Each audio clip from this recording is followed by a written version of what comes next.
could explain how this idea for the exercise video came about. Yes, Dick, I was visiting Marnie Andrews, our designer editor, and I discovered that she and her husband Bill have a whole room set aside full of exercise machines. And I said to Marnie, you know, you don't need all this. I do my exercises on the carpet in my bare feet. In the morning, I use a couple of dumbbells, that's all. And she said, well, why don't we make an old fart exercise tape? And it turned out she didn't have much time. The next thing I knew, she told me she'd bought a Cindy Crawford exercise tape. And she was using that. I felt challenged. Personally challenged? No. There's nothing personal between me and Cindy Crawford. In fact, I don't even know what the young lady looks like. It's just that I felt that I should do my tape. Now, why did you feel that you had any expertise in this area? No expertise, 50 years of experience. Nick, some of these exercises I learned in the school gym, and over the period of 50 years, I suppose I've accumulated an eclectic set of exercises, up to Paul Dennison, the great California educational innovator. I'm a great fan of his, a student of his, and I've incorporated a number of his exercises and a number of his principles into other exercises. Is there anyone else that you used? John Oliphant, the Scottish chiropractor, who's a friend of mine, has developed some spinal exercises which I've brought. And 5BX, 10BX, who knows? I mean, all of humanity have mine. I have mine. Now, how about warning provisos? Is there anything that people could do that could do themselves any mischiefs? I don't think so. I think these exercises, none of them are supposed to be difficult. They're not supposed to be strength-building exercises so much as fairly gentle, just keeping yourself in shape. But if you do them slowly, I don't think you could hurt yourself. Apparently, Melinda Morehouse tells me there's a possibility in one of the facial exercises of someone with a problem with the hinge in the jaw could be exacerbated. And the elephant exercises, I think, should probably be done slowly at first. They do involve manipulating the spine. You cannot damage the vertebrae with them, he assures me. But I can see you could pull a muscle if you go at it too quickly, too suddenly. And do you expect people to be following you in synchronicity during these exercises? No. It's just, these are just suggestions. Everybody should do the exercises that they wish to. These are just ideas that I throw out. I don't expect people to aid me, a la Cindy Crawford, stand up like Marnie does.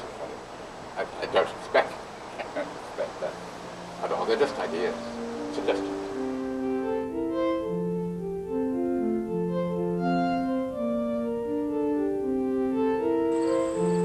I do these exercises first thing every morning to help myself wake up. Well, not quite the first thing. First I have a glass of water with juice plus powder. Okay, I learned these from EK, but their origin is Chinese. Rubbing or just touching these points helps wake you up. Now here, imagine a circle, a meridian around your body. You touch key points. Here, the pelvic bone and a point just under your chin. Now, as you do these, imagine energy moving up the circle from your body to your brain. This is a deliberate yawn, touching with your hands the hinges of the jaw. This brings in oxygen, fuel. People yawn when they've been breathing too shallow. These I learned from Melinda Morehouse, TUF magazine's health and beauty columnist. I don't always remember to do them. She designed them largely for curmudgeons. The first is the grimace. Now, if you have trouble with the hinge of your jaw, don't do this one. You stick your jaw out, force a huge smile, and then open and close your mouth slowly. Do it about 10 times. And here is a snarl, a great favorite with her curmudgeon readers. It helps to think about someone you don't like when you do Melinda's facial exercises. Sticking your tongue out as far as you can exercises all sorts of muscles under your jaw. And then you press the tongue against the roof of the mouth as hard as you can. And you do these in sequence.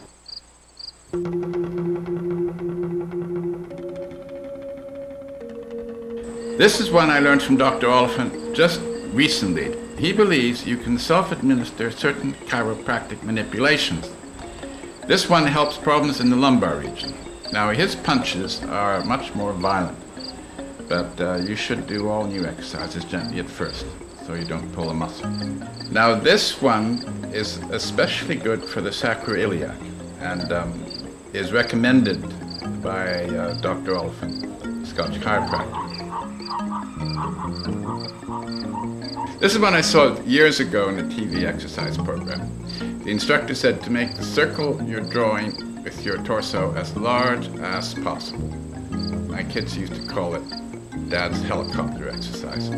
And halfway through, you reverse direction.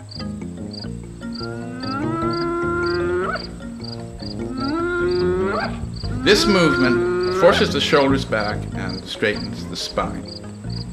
I'm here doing 3 exercises at the same time. I'm holding in my stomach, although that is not maybe as obvious as it should be, which is an old isometric exercise to strengthen tummy muscles, and I'm moving my wrists and moving my neck at the same time. I'm really doing, I know it looks ridiculous, 3 exercises at the same time.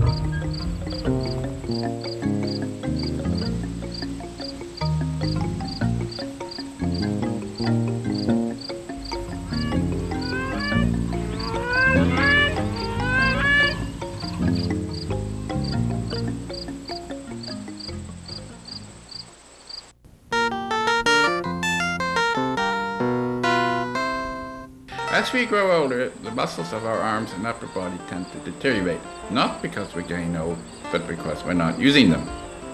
Solution: weights. They only cost about 20 bucks. Select a pair you can lift with ease. Mine weigh 12 pounds each. I bought the weights and then invented the exercises, deciding on one principle, that I would have my left arm moving in the opposite direction to the right, like reciprocating pistons. These exercises all strengthen the upper torso.